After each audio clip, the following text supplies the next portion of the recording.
Beneath the tranquil surface of our planet lies a world of unimaginable heat and pressure, a dynamic realm of molten rock and churning forces that constantly reshape the very ground upon which we stand. From time to time, this immense internal energy bursts forth in one of Earth's most spectacular and terrifying displays: the volcano. Volcanoes are not merely mountains that spew fire and ash. They are profound expressions of our planet's living, breathing, and ever-changing nature. Colossal vents connecting the scorching mantle to the cooler surface. For millennia, humanity has regarded them with a mixture of awe, fear, and reverence, seeing them as both destroyers and creators, capable of wiping out civilizations in an instant, while simultaneously forging new land and enriching the soil. They are the Earth's fiery heartbeat, a visceral reminder that our world is far from a static, unchanging sphere.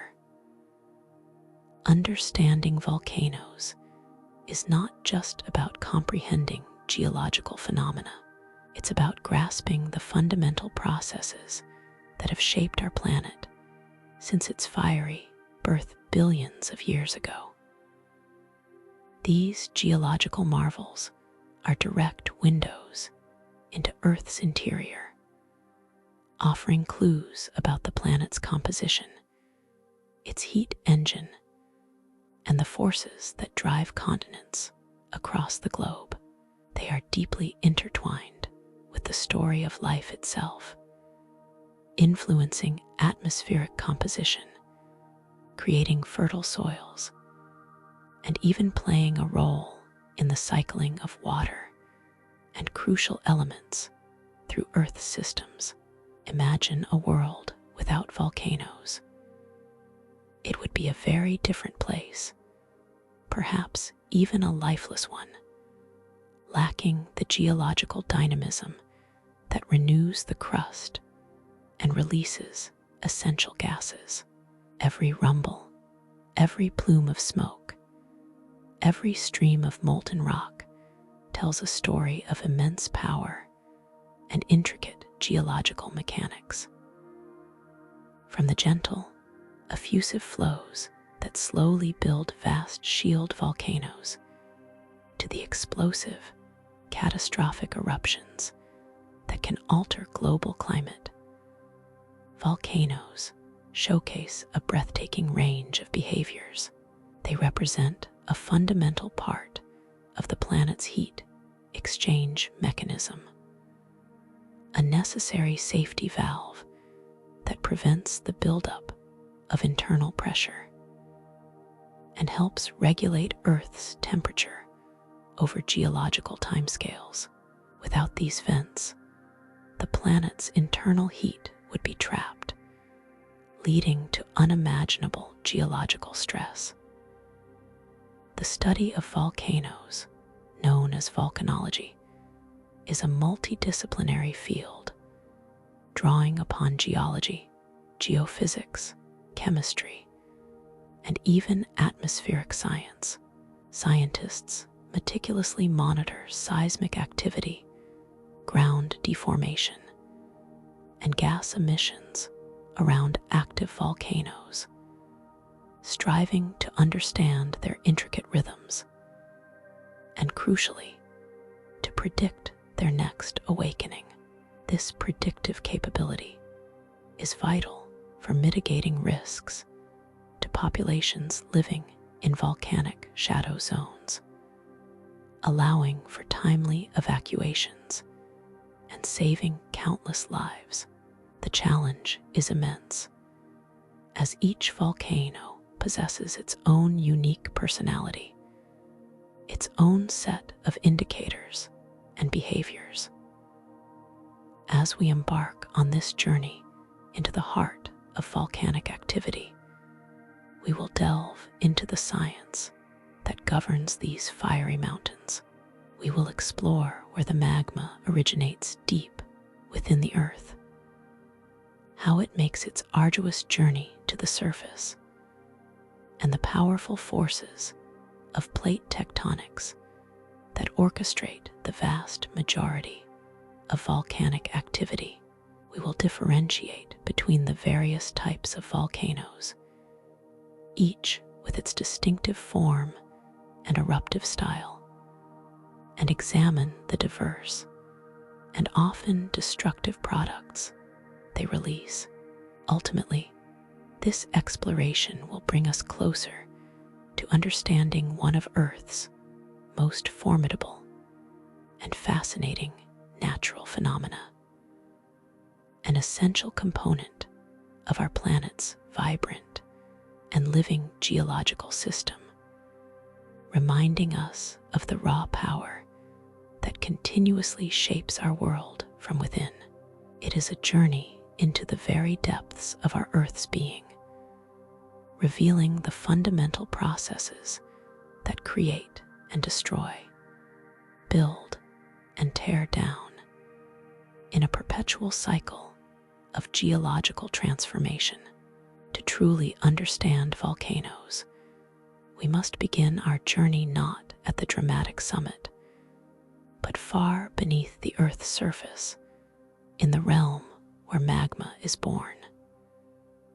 The Earth is a layered planet, much like an onion, with distinct geological shells, each possessing unique characteristics.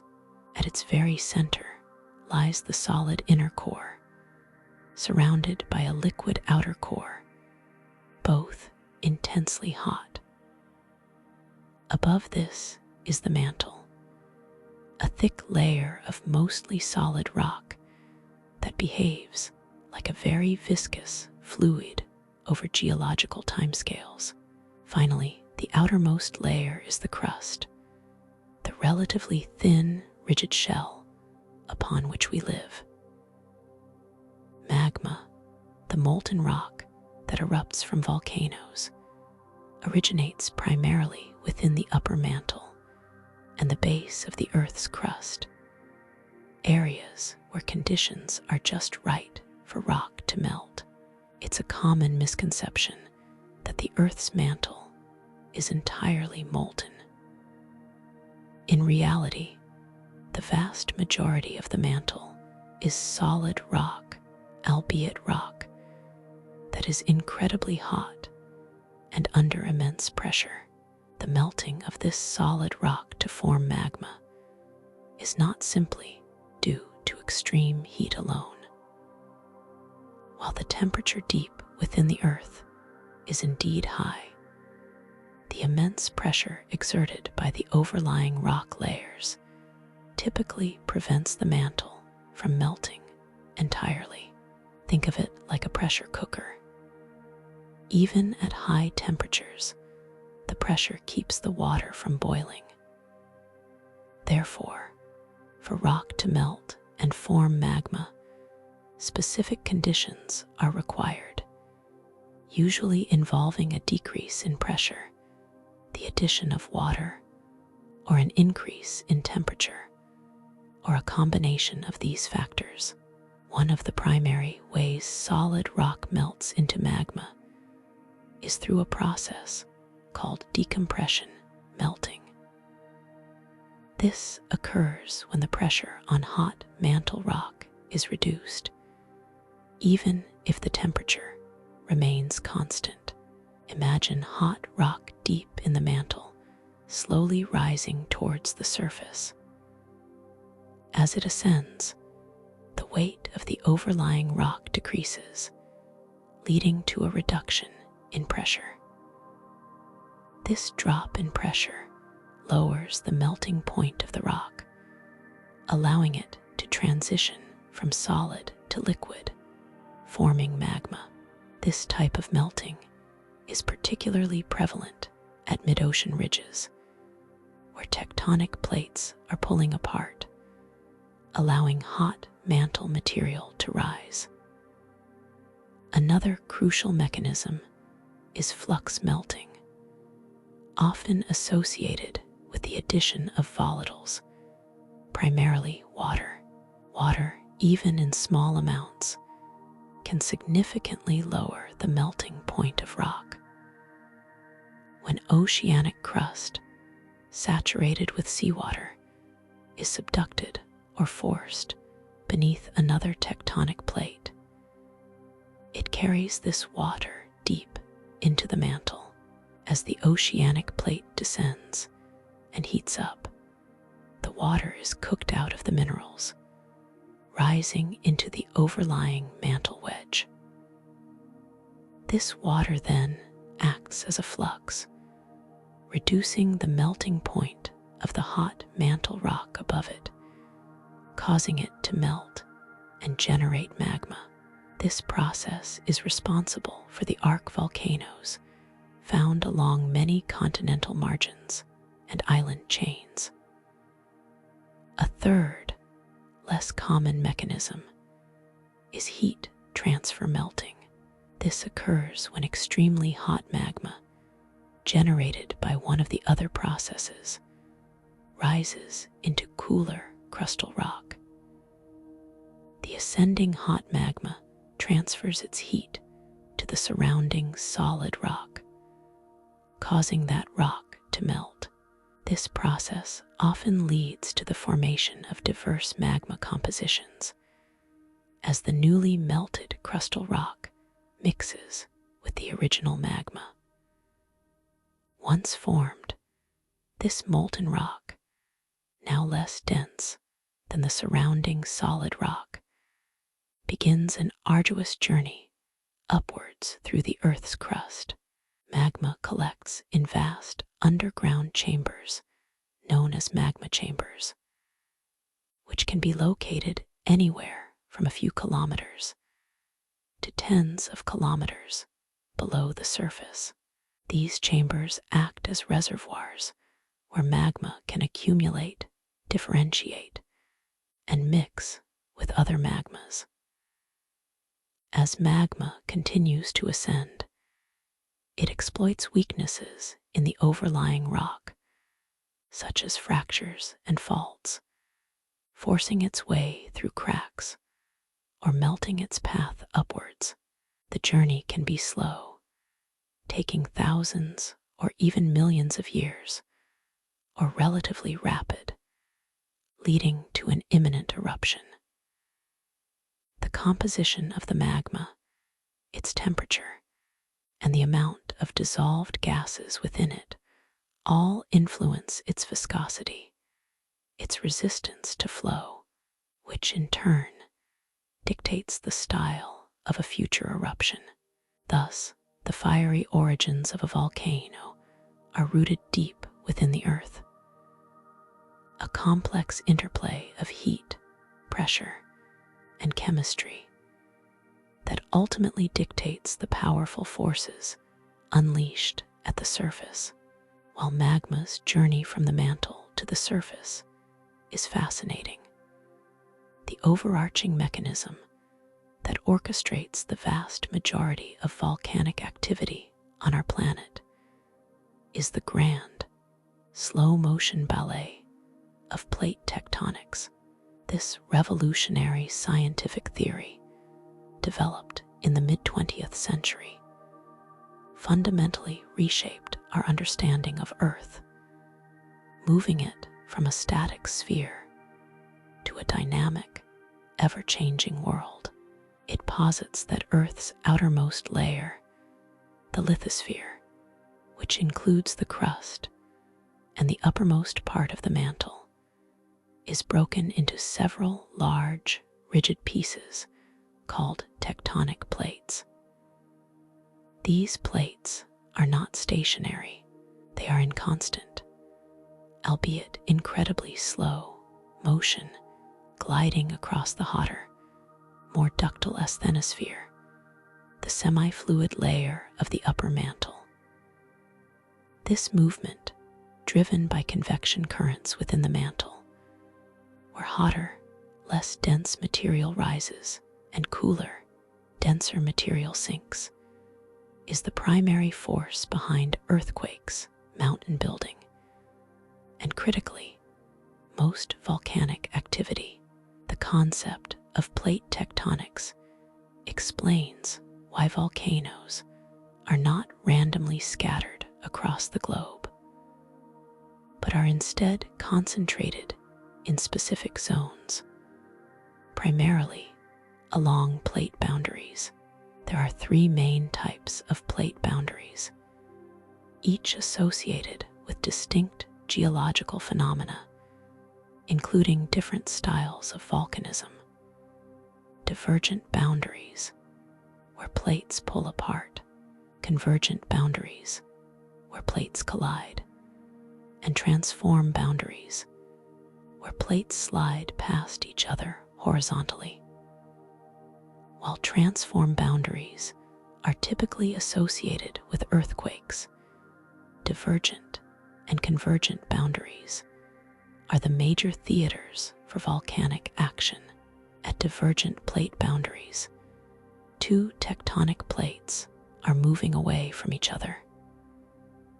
As the plates separate, the pressure on the underlying hot mantle rock is reduced, leading to decompression melting.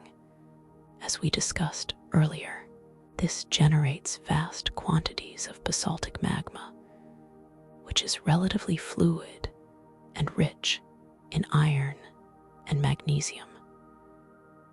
This magma then rises to fill the gap created by the separating plates, forming new oceanic crust.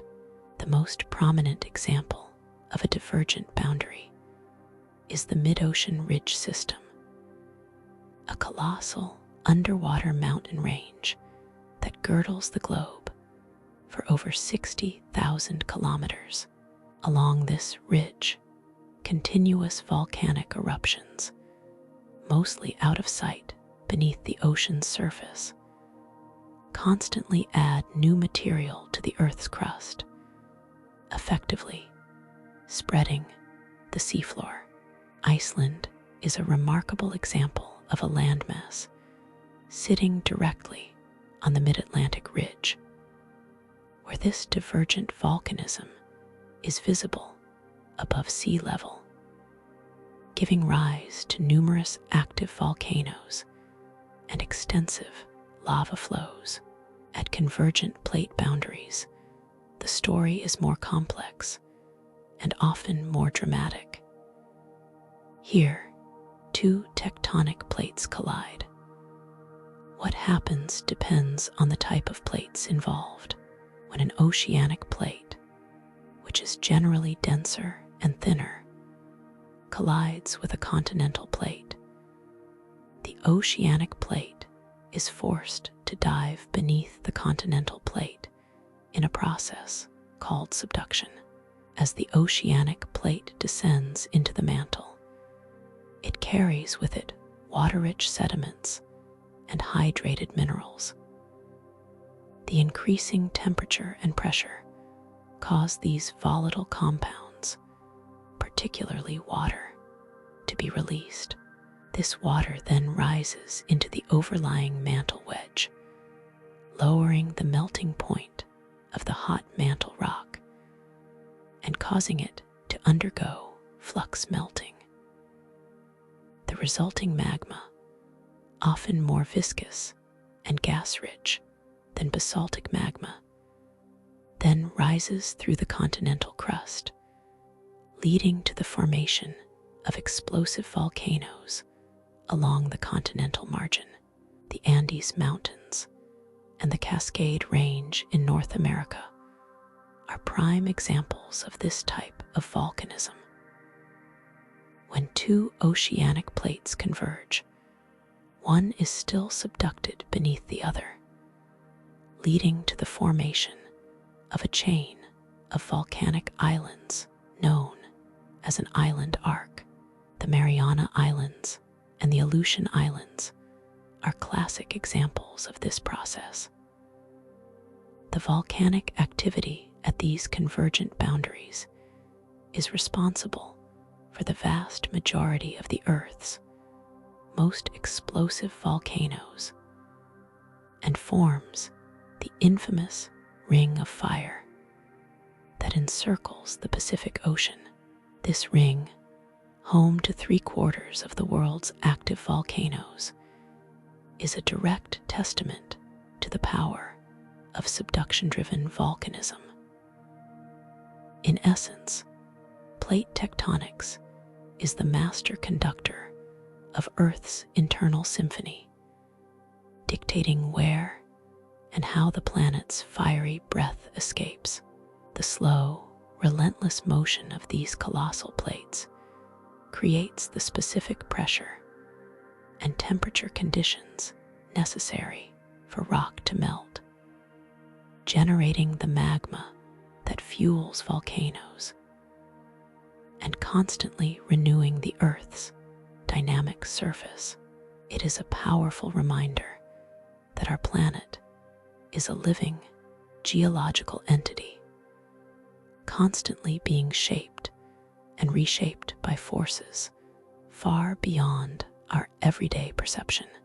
Within the grand framework of plate tectonics, the process of subduction stands out as the primary architect of some of Earth's most majestic yet perilous volcanoes.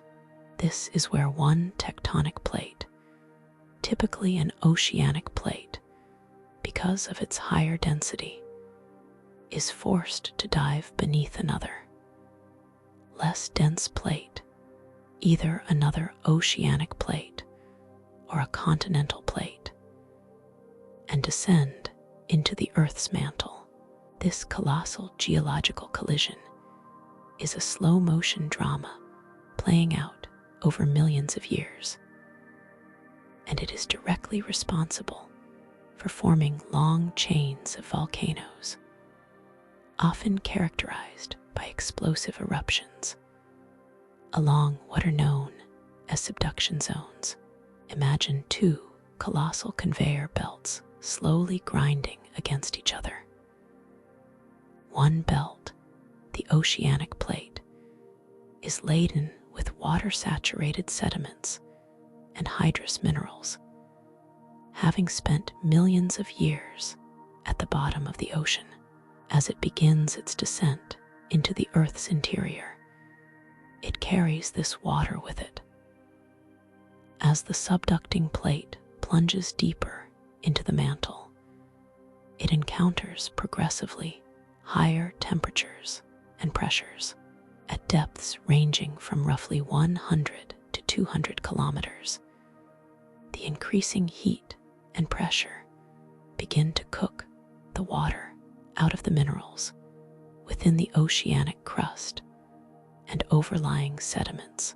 This water, now superheated and highly pressurized, rises into the overlying mantle wedge, the section of the mantle situated above the descending plate. This process is critical because water, even in small amounts, acts as a flux, significantly lowering the melting point of the hot mantle rock. Without the water, the mantle rock in this region, despite being incredibly hot, would remain solid due to the immense pressure. However, with the introduction of water, the rock begins to melt, undergoing what is known as flux melting. This generated magma, often rich in silica, tends to be more viscous or thicker and contains a higher concentration of dissolved gases compared to the more fluid magma produced at divergent plate boundaries. Once formed, this buoyant magma, being less dense than the surrounding solid rock, begins its ascent towards the surface. It slowly works its way upwards, accumulating in large magma chambers within the overlying continental or oceanic crust. As the magma rises and collects in these chambers, it undergoes a process of differentiation and assimilation. It can melt and incorporate surrounding crustal rock, further altering its chemical composition and increasing its silica content. The dissolved gases within the magma, such as water vapor, carbon dioxide, and sulfur dioxide, are also crucial. As the magma continues its ascent and the pressure on it decreases, these dissolved gases begin to exsolve or separate from the molten rock, forming bubbles. This is similar to opening a can of soda, where carbon dioxide bubbles form as the pressure drops. The combination of viscous, silica-rich magma and a high concentration of trapped gases sets the stage for potentially explosive eruptions. The viscous magma resists the upward escape of gas bubbles, allowing pressure to build to immense levels within the magma chamber. When this pressure finally exceeds the strength of the overlying rock, the gases rapidly expand, fragmenting the magma into fine particles of ash and pumice, and blasting them upwards into the atmosphere with incredible force. This creates the towering, mushroom-shaped eruption columns characteristic of many subduction zone volcanoes. The geological features resulting from subduction zone volcanism are striking. When an oceanic plate subducts beneath a continental plate, it forms volcanic arcs along the continental margin, such as the Andes Mountains in South America and the Cascade Range in the Pacific Northwest of North America. When two oceanic plates converge, one subducts beneath the other, forming island arcs like the Mariana Islands, the Aleutian Islands, and the entire archipelago of Japan. These regions are also characterized by deep ocean trenches, the surface expression of the subducting plate, and frequent earthquakes. The Pacific Ring of Fire, a horseshoe-shaped belt around the Pacific Ocean, is the most prominent example of this process, home to the vast majority of Earth's active and explosive volcanoes, a vivid testament to the relentless geological power of subduction. While subduction zones are notorious for their explosive and often perilous volcanoes, another fundamental type of plate boundary, the divergent plate boundary, is responsible for creating vast quantities of new crust and forming some of Earth's largest, albeit mostly unseen, volcanic systems. Here, tectonic plates are pulling apart from each other, a process that might seem less dramatic than a head-on collision, but it is equally powerful and essential for our planet's geological cycle. These boundaries are the builders of new land, constantly renewing the Earth's surface and allowing its internal heat to escape. The most extensive examples of divergent plate boundaries are the mid-ocean ridges, colossal underwater mountain ranges that snake across the globe for over 60,000 kilometers, covering roughly 23% of Earth's total surface. Imagine an enormous zipper running along the ocean floor, where magma continuously rises from the mantle to fill the gap created as plates separate. The Mid-Atlantic Ridge, which bisects the Atlantic Ocean, is a classic example of this phenomenon, slowly but relentlessly pushing the Americas and Europe-Africa further apart. At these oceanic ridges, the primary mechanism for magma generation is decompression melting. As the lithospheric plates move away from each other, the pressure on the underlying hot mantle rock is significantly reduced. This reduction in pressure, even without an increase in temperature, is sufficient to cause the hot, solid rock of the mantle to partially melt, forming magma. This magma, which is typically basaltic in composition, is characterized by its relatively low silica content, high iron and magnesium content, and low viscosity, meaning it is very fluid and flows easily. This fluid basaltic magma then rises through fissures and cracks in the thinning oceanic crust.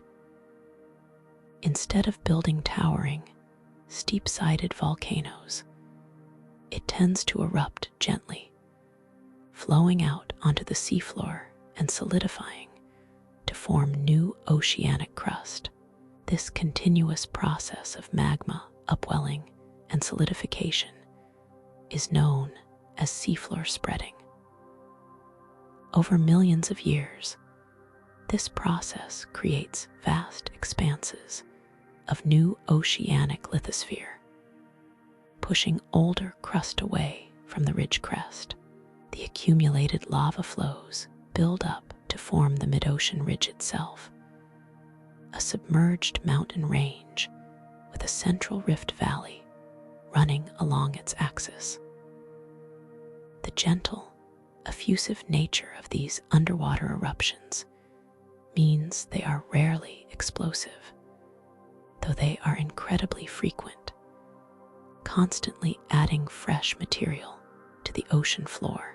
While most divergent volcanism occurs hidden beneath the waves, there are a few places where these spreading centers emerge above sea level, offering a direct view of this fundamental geological process. Iceland is perhaps the most famous and spectacular example. Situated directly atop the Mid-Atlantic Ridge, Iceland is a hotspot of volcanic activity, with numerous active volcanoes, extensive lava fields, and abundant geothermal energy. Here, the decompression melting is amplified by a deeper mantle plume, resulting in even more prolific magma generation and sustained volcanic activity. The Almannagjá Gorge in Thingvellir National Park in Iceland, for instance, is a visible rift valley where the North American and Eurasian plates are slowly pulling apart, a tangible demonstration of plate tectonics at work. Another significant area of divergent volcanism is the East African Rift Valley. Here, the African continent is slowly splitting apart, creating a series of deep valleys, lakes, and active volcanoes, stretching for thousands of kilometers. This is a continental rift, an early stage of what could eventually become a new ocean basin. The volcanism here can be more varied, ranging from effusive basaltic flows to more explosive eruptions, as the magma interacts with and ascends through the thicker continental crust.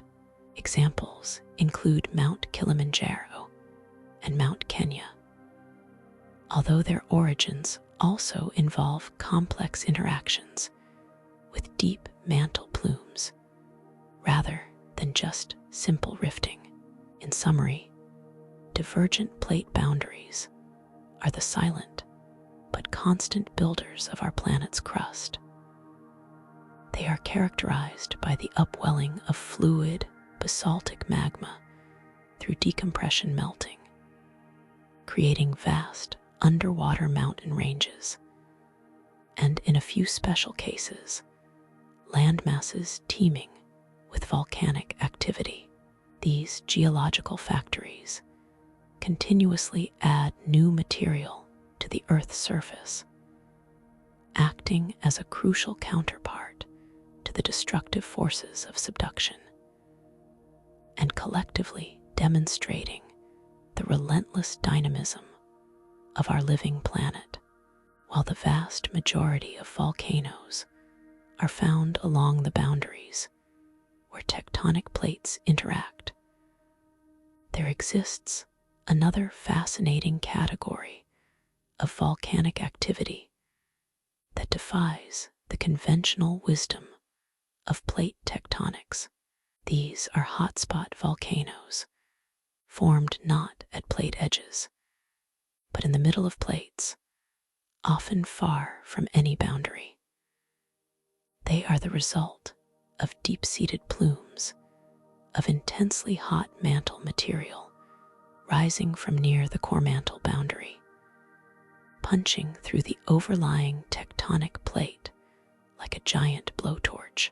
The most iconic example of this phenomenon is the Hawaiian Emperor Seamount Chain, a magnificent testament to the power of a stationary hotspot interacting with a moving plate.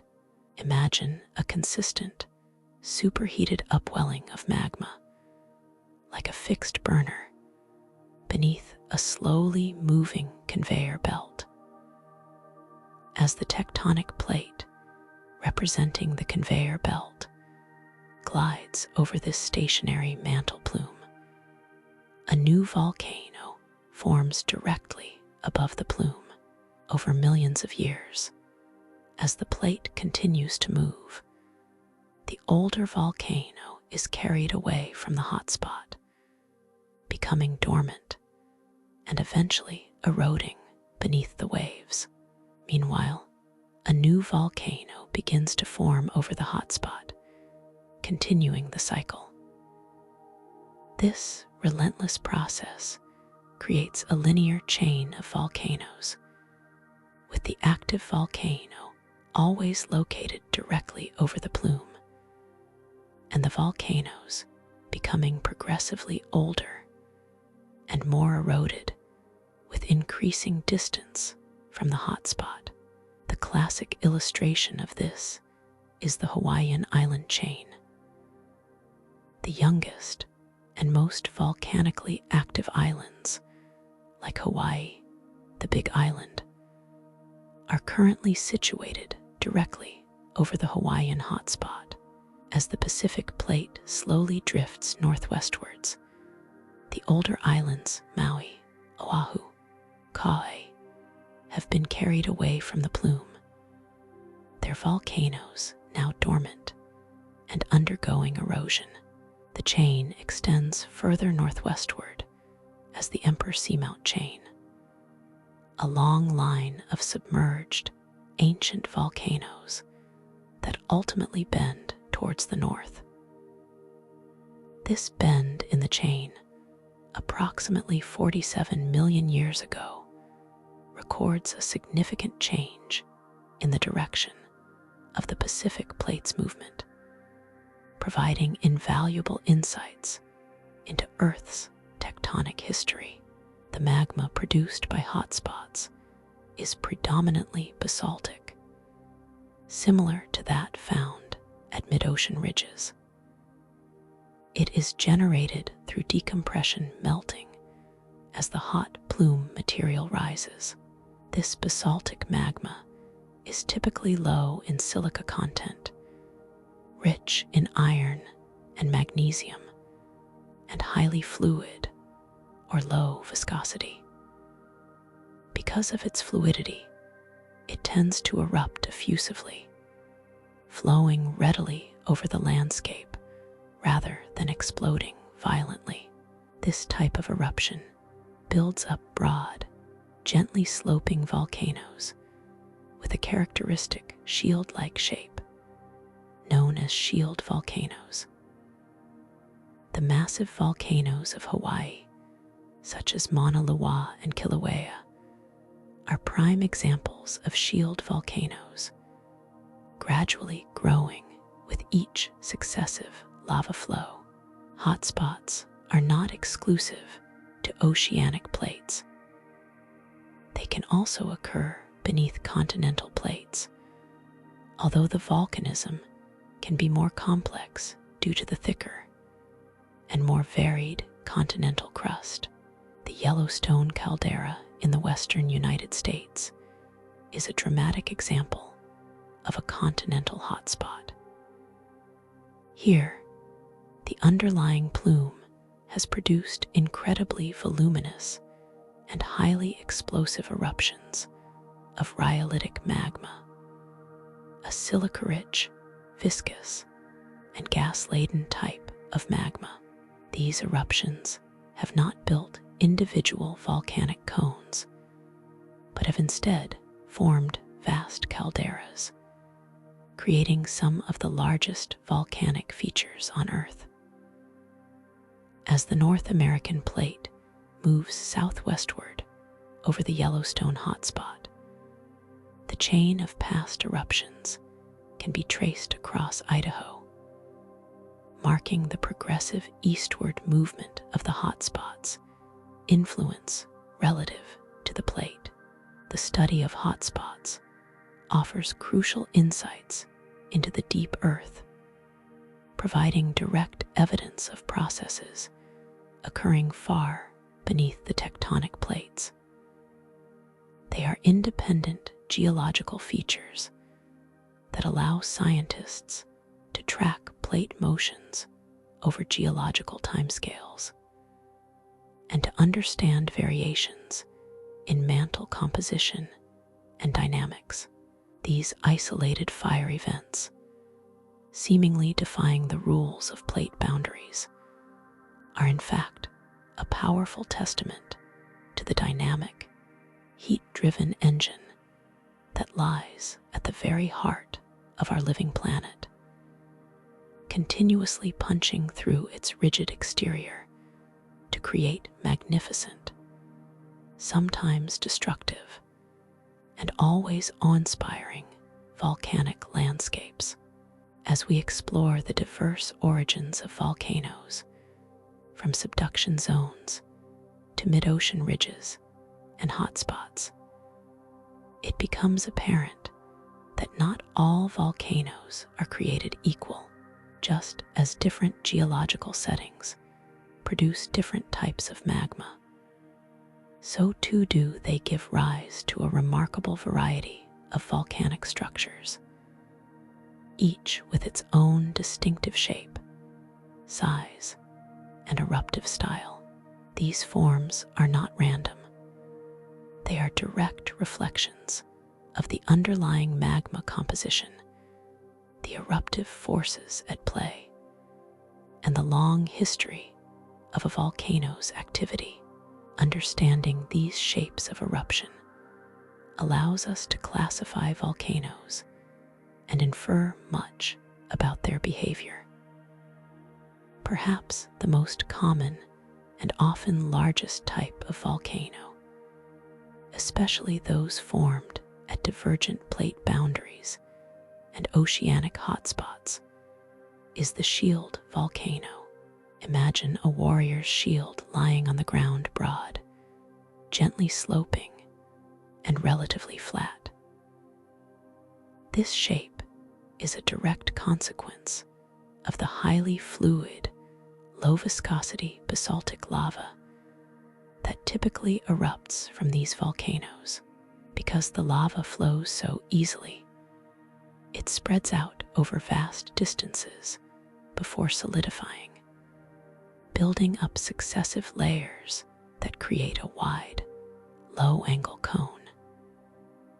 Shield volcanoes can be enormous, both in terms of their base diameter and their overall volume. Mauna Loa in Hawaii, for instance, is the largest active volcano on Earth by volume, rising over 4,000 meters above sea level, but extending an astonishing 10,000 meters from its base on the ocean floor to its summit. With flanks that typically slope at only 5 to 10 degrees, eruptions from shield volcanoes are generally effusive, characterized by gentle, non-explosive lava flows, although fire fountaining, where lava is jetted into the air, can also occur. The primary hazard from shield volcanoes is often the destruction of property by advancing lava flows rather than explosive blasts. In stark contrast to the shield volcano is the stratovolcano, also known as a composite volcano. These are the classic, picturesque, cone-shaped mountains often depicted in illustrations, with steep sides and a pointed summit. Stratovolcanoes are typically found at subduction zones, such as Mount Fuji in Japan, Mount Rainier in the United States, and Mount Vesuvius in Italy. Their distinctive shape is a result of their construction from alternating layers of viscous lava flows, volcanic ash, cinders, and solidified rock fragments, tephra, ejected during explosive eruptions. The magma associated with stratovolcanoes is generally rich in silica, making it much more viscous and gas-rich than basaltic magma. This high viscosity traps gases, allowing immense pressure to build up within the magma chamber, leading to explosive eruptions. When the pressure is finally released, it blasts fragmented rock and ash high into the atmosphere, which then falls back down around the vent, building up the steep flanks. Occasionally, less viscous lava flows can also issue from their sides. The combination of explosive debris and occasional lava flows gives them their composite, layered structure. Stratovolcanoes are known for their potential for highly destructive eruptions, including pyroclastic flows, lahars, volcanic mudslides, and widespread ashfall. A third common type is the cinder cone volcano, also known as a scoria cone. These are the smallest and simplest type of volcano, typically conical hills less than 300 meters high.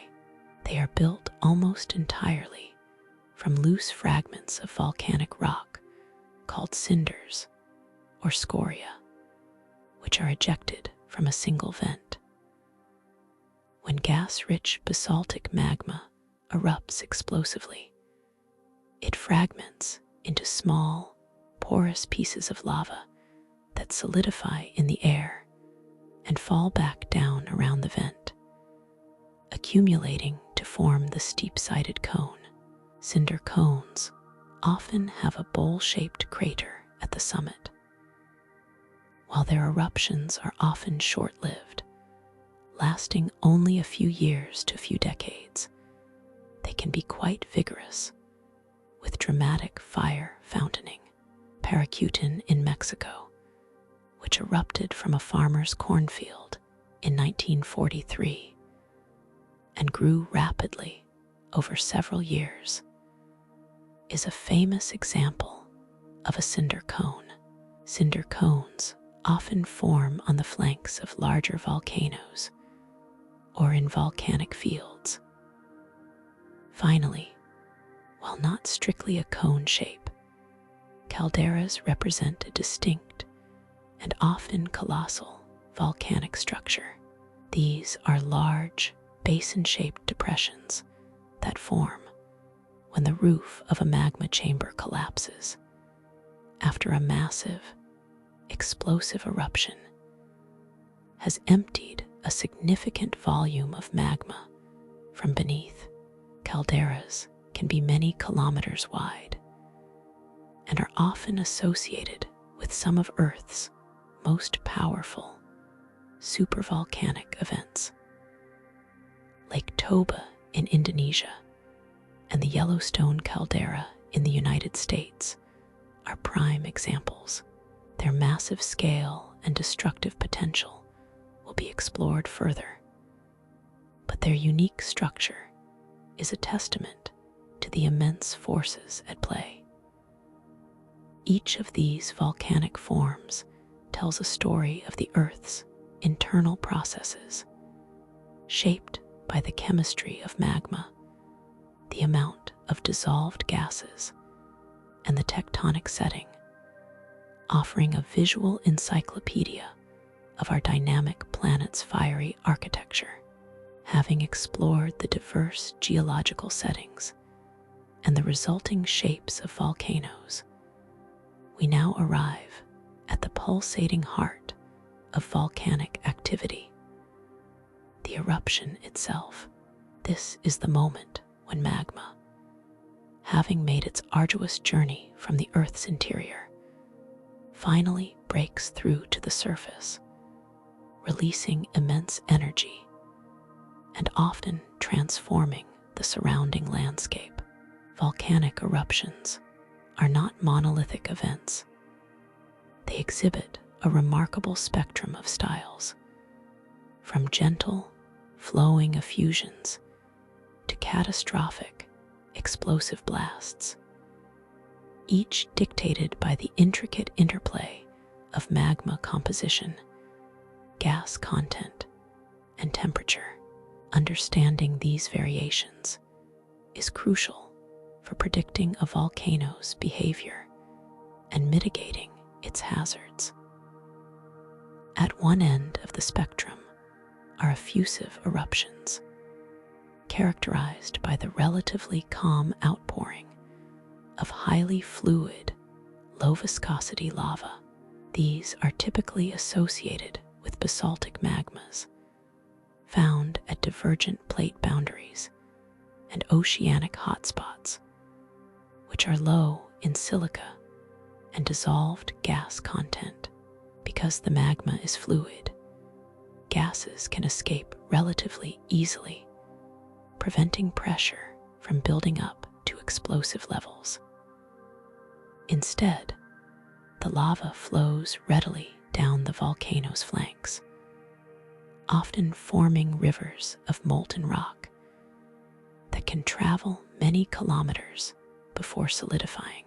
The primary hazard of effusive eruptions is the destruction of infrastructure and property in the path of the lava flows.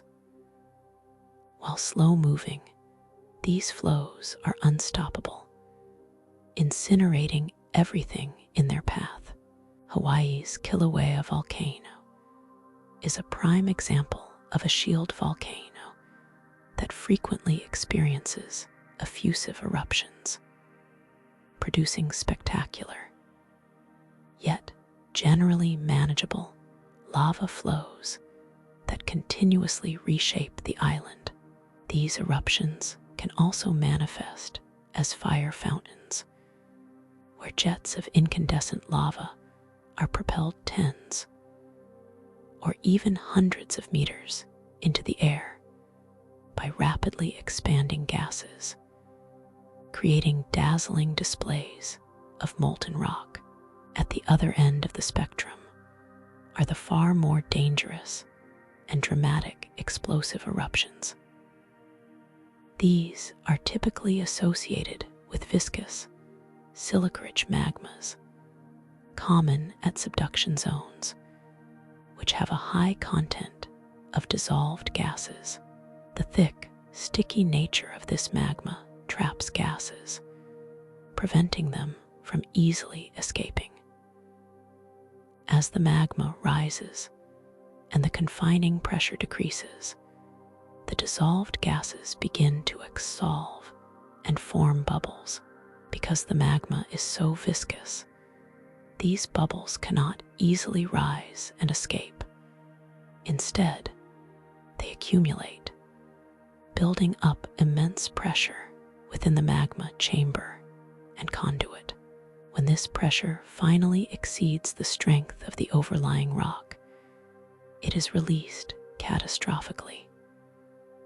The trapped gases rapidly expand, fragmenting the viscous magma into tiny particles of volcanic ash, pumice, and larger rock fragments, tephra, blasting them upwards into the atmosphere at supersonic speeds.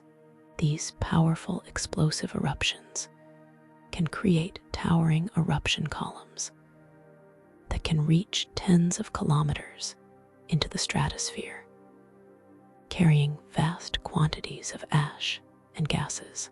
These columns can then collapse under their own weight, generating devastating pyroclastic flows, fast-moving, superheated clouds of gas and ash that race down the volcano slopes at hundreds of kilometers per hour, incinerating everything in their path.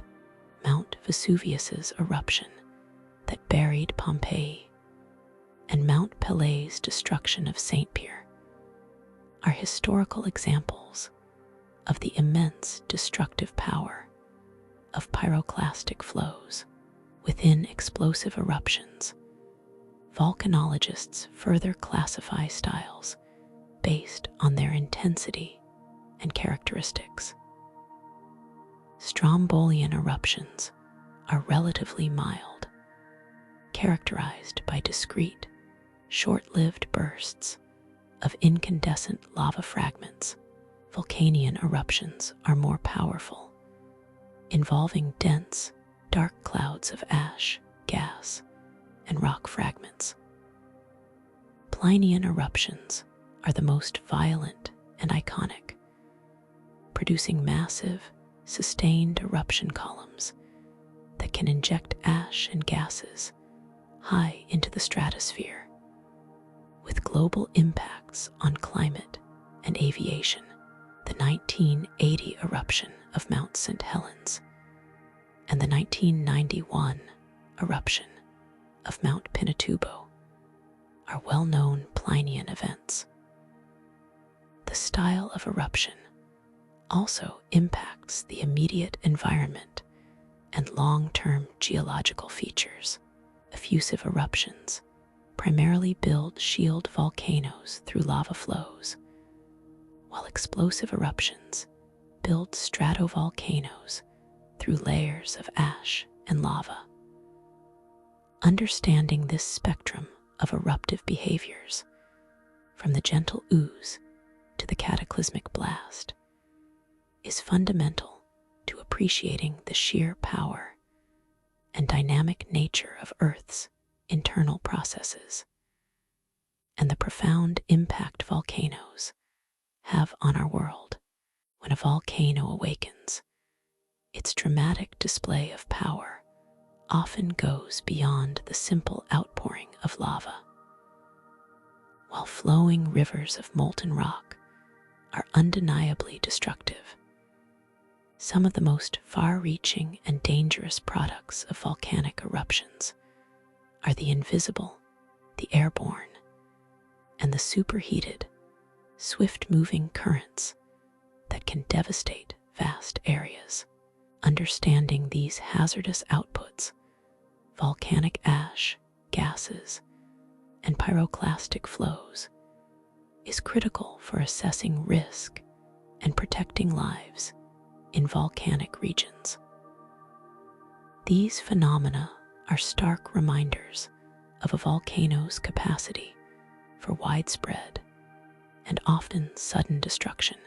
Volcanic ash is arguably the most widespread and insidious product of explosive eruptions.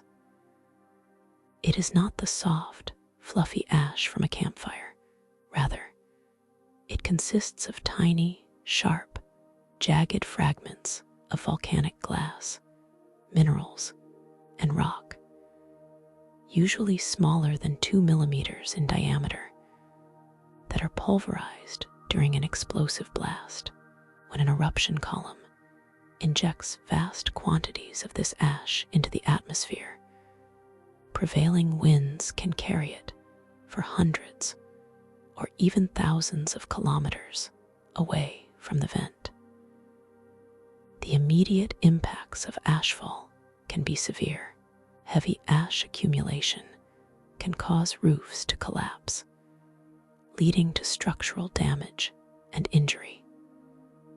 Fine ash particles are highly abrasive and can damage machinery, clog engines, contaminate water supplies, and render agricultural land unusable for extended periods.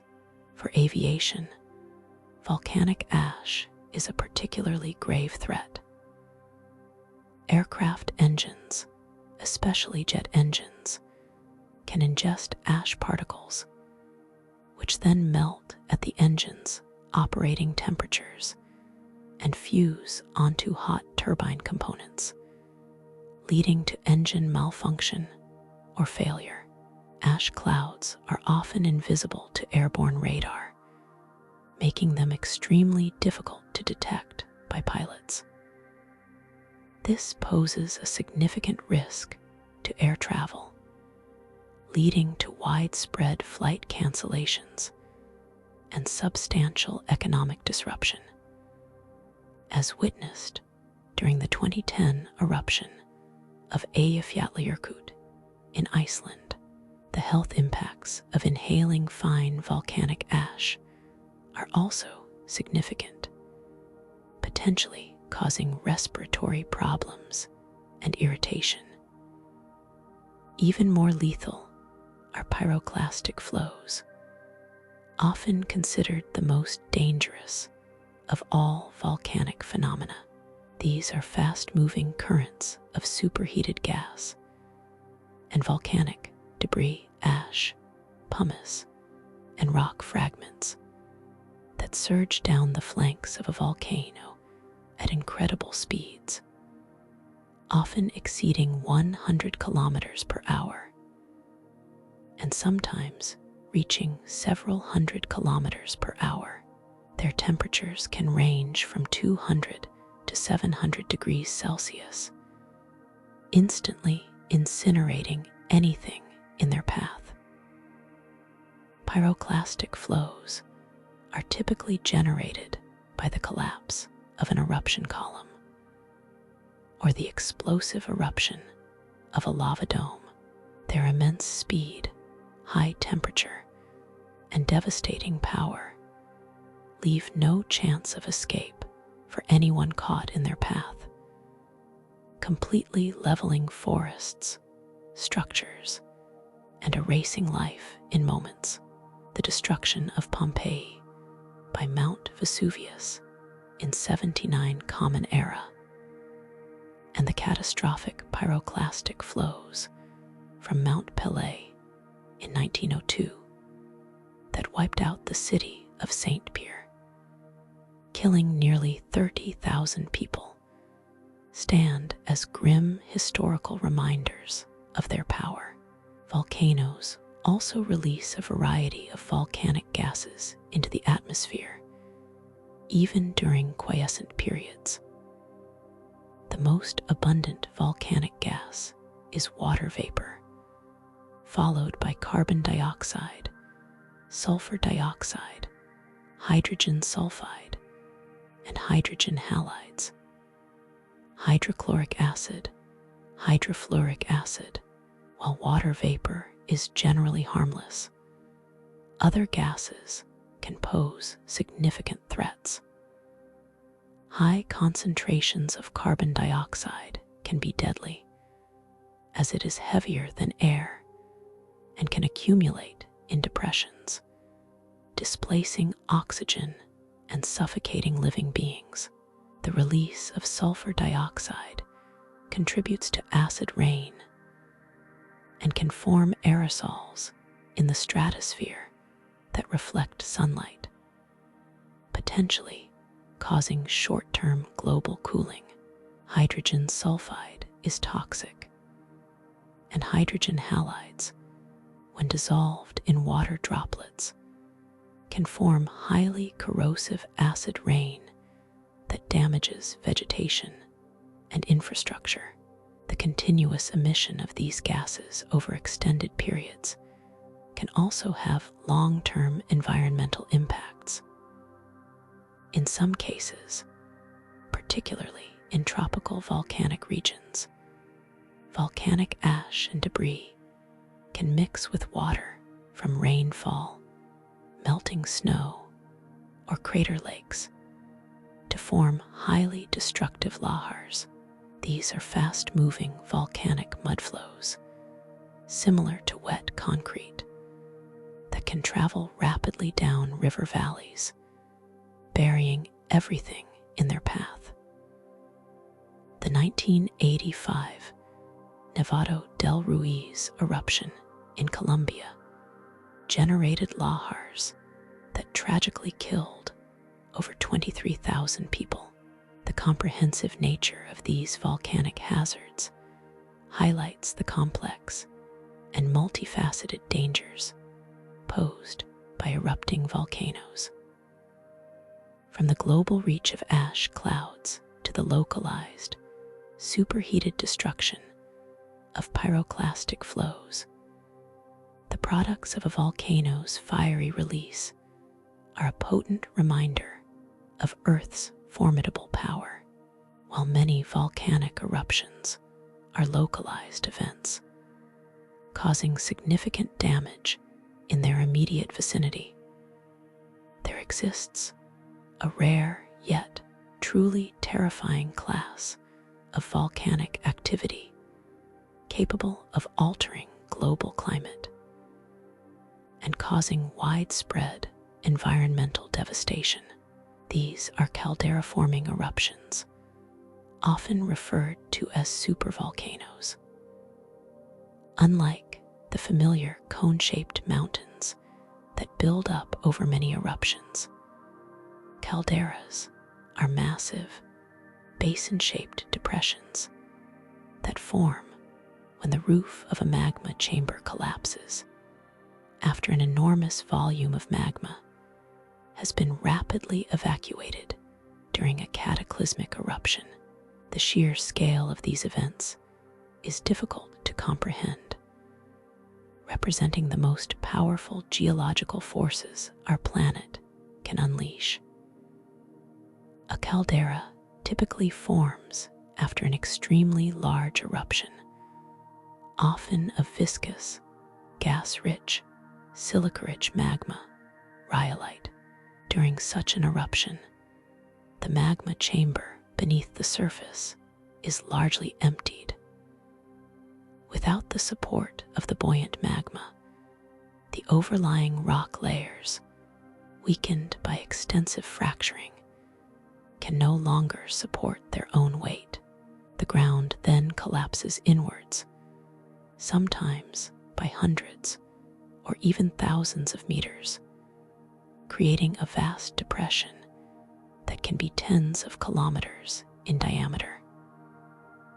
This collapse can happen relatively quickly, often as the final, dramatic phase of the eruption. The resulting caldera can then fill with water, forming a caldera lake, such as Lake Toba in Indonesia or Crater Lake in Oregon.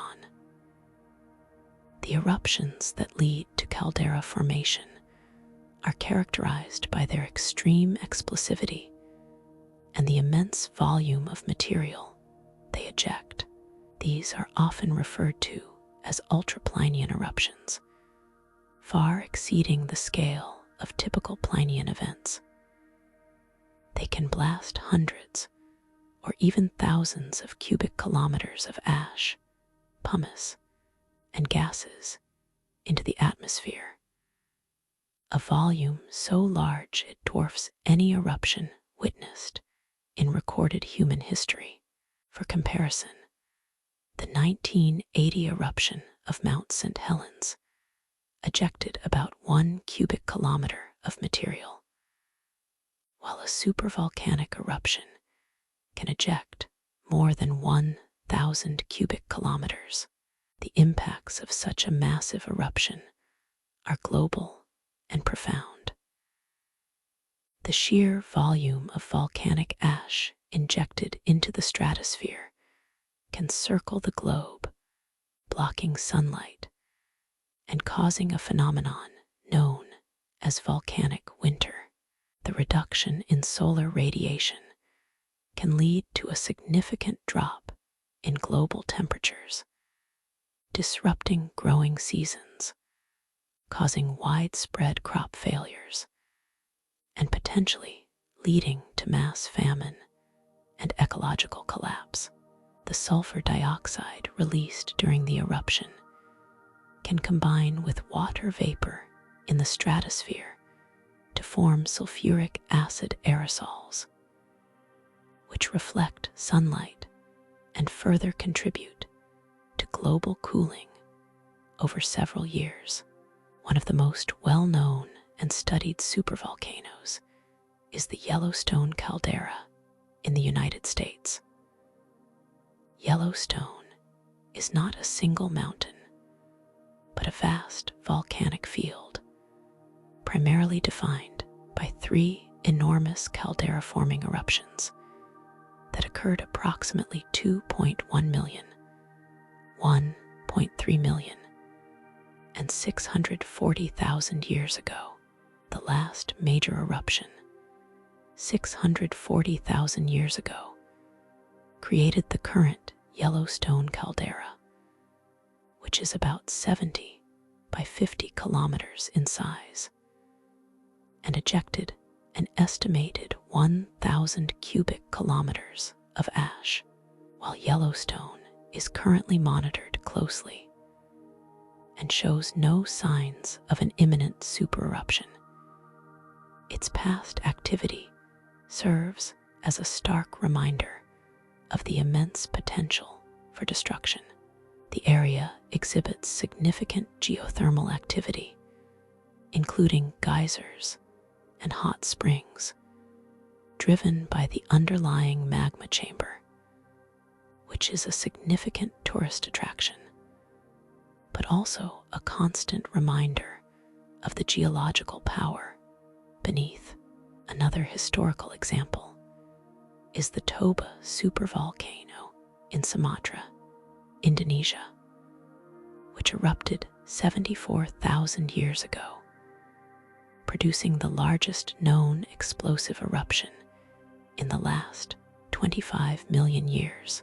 It is believed to have ejected around 2,800 cubic kilometers of material and may have caused a volcanic winter lasting 6 to 10 years, potentially leading to a genetic bottleneck in the human population. The caldera itself is now a massive lake, Lake Toba, stretching 100 kilometers long and 30 kilometers wide. The rarity of these events makes them difficult to study, but their potential for global catastrophe necessitates diligent monitoring and a deep understanding of the forces that drive them. While a supereruption is not a frequent occurrence, the existence of such powerful caldera systems underscores the incredible, transformative power of Earth's internal processes and the continuous interplay between geological forces and global environmental change. Volcanoes, with their awe-inspiring power, are often perceived primarily as agents of destruction, capable of leveling landscapes and ending lives in an instant. While their destructive potential is undeniable and demands respect, it is equally important to recognize their profound role as creators and sustainer of life, deeply intertwined with the ecological and geological health of our planet. Living in lava's shadow, both life and land adapt, demonstrating remarkable resilience and ultimately thriving in these dynamic environments. The impact of volcanoes is a duality: destruction paving the way for vibrant renewal. Perhaps the most obvious creative act of volcanism is the formation of new land. At divergent plate boundaries and oceanic hotspots, continuous eruptions build new crust, expanding continents and creating entire islands from the ocean floor. The Hawaiian Islands, born from the incessant effusive eruptions of shield volcanoes, are a magnificent testament to this process. Life rapidly colonizes these barren, newly formed landscapes, demonstrating the power of ecological succession. Pioneer species like lichens and mosses begin the process of soil formation, gradually paving the way for more complex plant and animal communities. Beyond creating new land, volcanic activity significantly enriches the soil. Volcanic ash and weathered lava are incredibly fertile, packed with essential minerals and nutrients such as potassium, phosphorus, and nitrogen. Over time, as volcanic rock breaks down, it releases these vital elements, creating some of the most productive agricultural lands on Earth.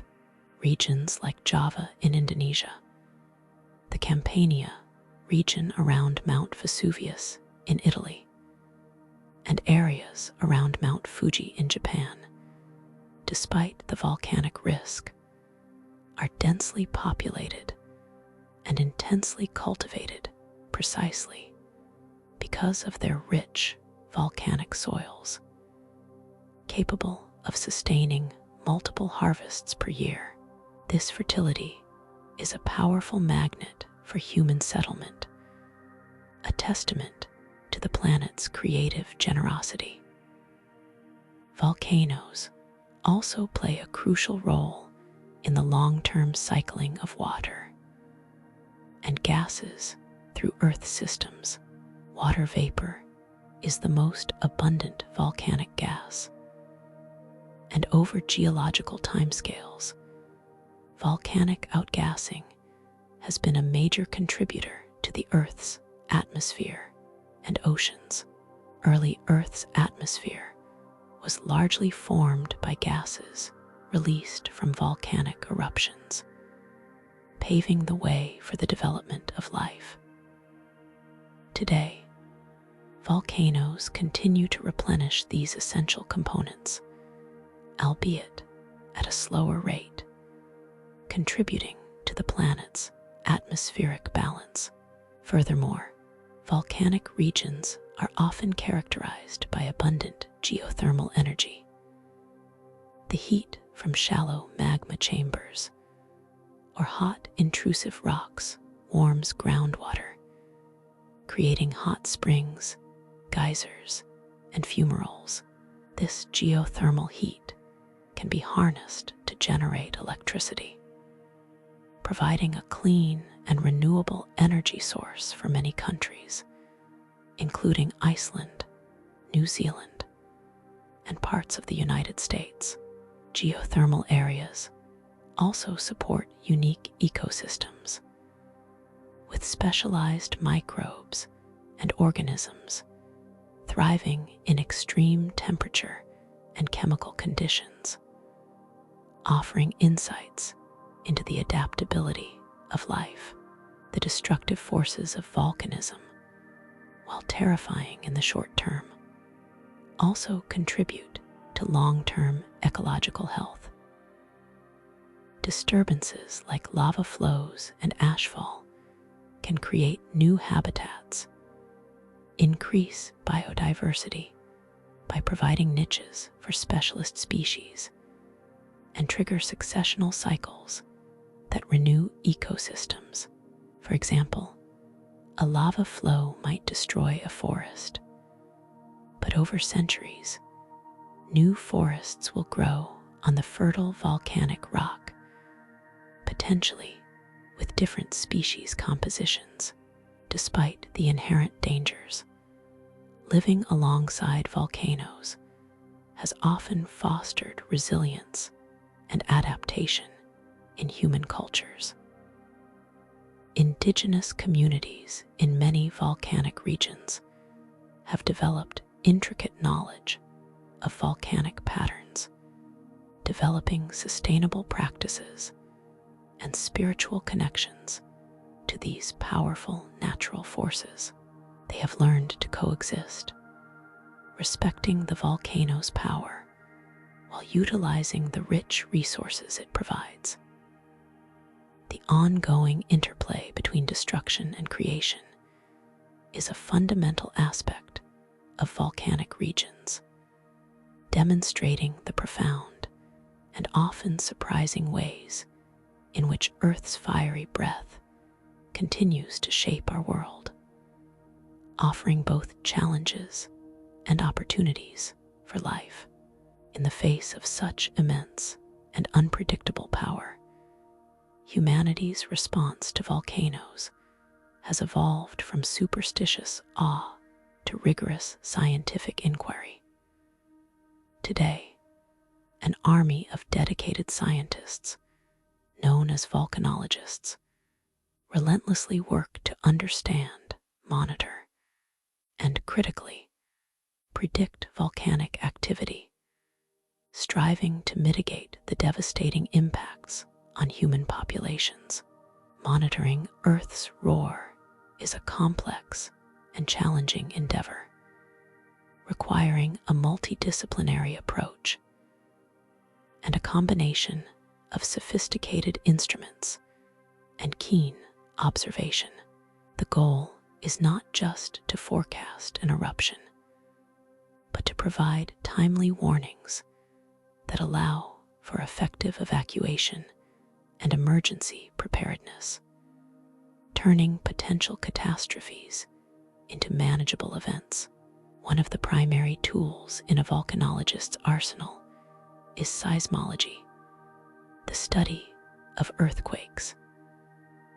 Before an eruption, magma moving through the Earth's crust often causes small earthquakes and tremors as it fractures surrounding rock. These seismic signals, collectively known as volcanic seismicity, can range from tiny, high-frequency tremors to long-period events indicative of fluid movement. Networks of seismometers placed around a volcano constantly listen for these subtle rumblings. An increase in the frequency, intensity, or location of these earthquakes can be a strong indicator that magma is on the move, and an eruption might be imminent. Changes in the depth of seismic activity can also reveal whether magma is rising or moving laterally within the crust.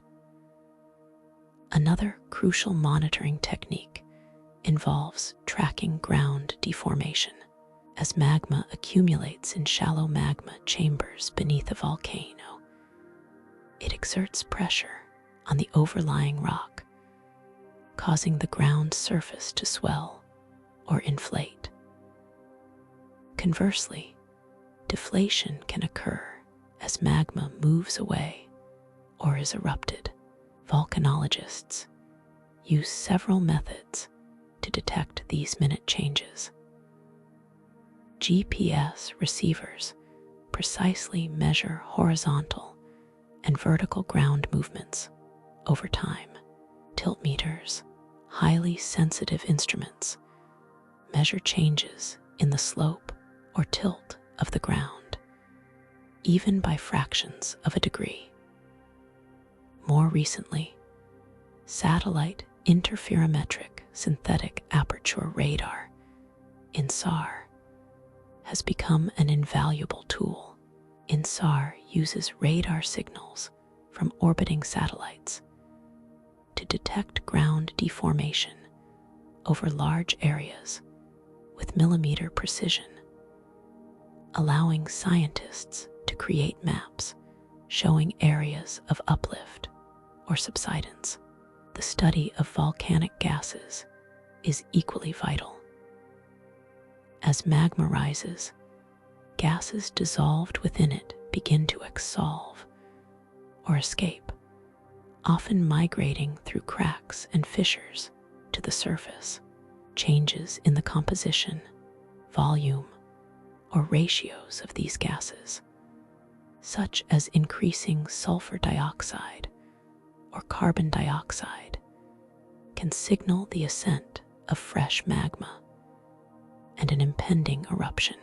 Scientists collect gas samples directly from fumaroles and vents, or use remote sensing techniques like infrared spectroscopy to measure gas emissions from a distance.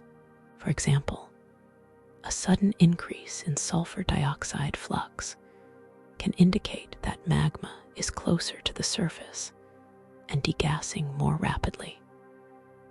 Thermal monitoring using infrared cameras and satellite sensors can detect changes in surface temperature, indicating the presence of hot gas vents, new lava flows, or changes in the internal heat flow of a volcano.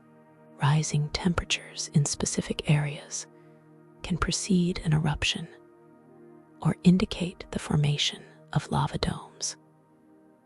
Furthermore, direct visual observations and hydrological monitoring are also important. Changes in the appearance of a volcano, such as new steam vents, increased vigor of existing fumaroles, or changes in the color or level of crater lakes, which can become more acidic or heat up, are all carefully noted. Monitoring river levels and sediment loads in volcanic regions can also provide early warnings of lahars. The data gathered from these diverse monitoring techniques are continuously analyzed and integrated by volcanologists to build a comprehensive picture of a volcano's internal state. This information is then used to issue alerts, warnings, and hazard assessments to local authorities and the public, often using a standardized alert system, such as a color-coded aviation alert level and a numbered volcano alert level for ground hazards. While predicting the exact timing and magnitude of an eruption remains incredibly challenging, these advanced monitoring capabilities have dramatically improved our ability to anticipate volcanic awakenings, saving countless lives and protecting communities living in the shadow of Earth's powerful, rumbling giants. It is a constant race against time, an intricate dance between scientific precision and the raw, unpredictable power of our planet. As our deep dive into the world of volcanoes concludes, it's clear that these powerful geological features are far more than just fiery mountains. They are fundamental to Earth's existence, continuously shaping our planet and profoundly influencing life. Yet, despite centuries of study and remarkable advancements in volcanology, the future of volcanic research promises even more revelations. Humanity's evolving relationship with these powerful forces will undoubtedly lead to new discoveries, better preparedness, and perhaps even innovative ways to coexist with Earth's fiery breath. The frontiers of volcanology are as dynamic as the volcanoes themselves. One major area of future exploration lies in improving our ability to predict eruptions with greater precision. While current monitoring techniques are effective at identifying when a volcano is showing signs of unrest, pinpointing the exact day or hour of an eruption, and accurately forecasting its magnitude remains incredibly challenging. Future research will likely focus on integrating vast data sets from multiple sensors with advanced machine learning algorithms and artificial intelligence to recognize subtle patterns and precursors that are currently missed, developing more sophisticated models that can accurately simulate magma movement, gas exsolution, and rock fracturing will also be critical. The goal is to move from broad warnings to more specific, actionable forecasts, minimizing disruption while maximizing safety. Another exciting frontier is the study of remote and underwater volcanism. The vast majority of Earth's volcanic activity occurs beneath the oceans, at mid-ocean ridges and submarine volcanoes, largely out of sight.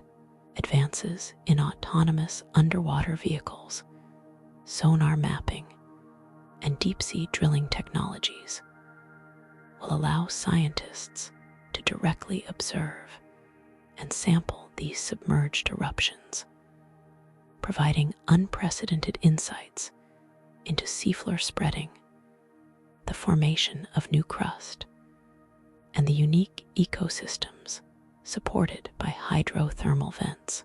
Similarly, improving remote sensing capabilities from satellites will enhance our ability to monitor volcanoes in inaccessible or politically unstable regions, providing crucial data from areas that are difficult to access on the ground.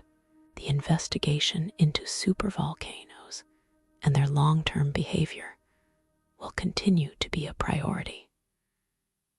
Understanding the immense magma chambers that fuel these colossal systems, their recharge rates, and the triggers for their catastrophic eruptions is vital for long-term global hazard assessment. This will involve deeper drilling projects, more extensive seismic imaging of the subsurface, and refined geological mapping to piece together their complete eruptive histories. The implications of another supereruption for global climate and civilization necessitate a comprehensive understanding of these sleeping giants. Furthermore, the intersection of volcanology with other scientific disciplines will deepen. Research into volcanic microbiology is revealing unique extremophile life forms that thrive in harsh volcanic environments, offering clues about the origins of life on Earth and the potential for life on other planets. Studying the long-term impact of volcanic gases and aerosols on climate change, both in Earth's past and future, will provide crucial context for understanding anthropogenic climate change. The utilization of geothermal energy will also likely expand as societies seek cleaner, renewable power sources, leading to a greater understanding of subsurface heat flow and magma systems. Finally, the relationship between human society and volcanoes will continue to evolve.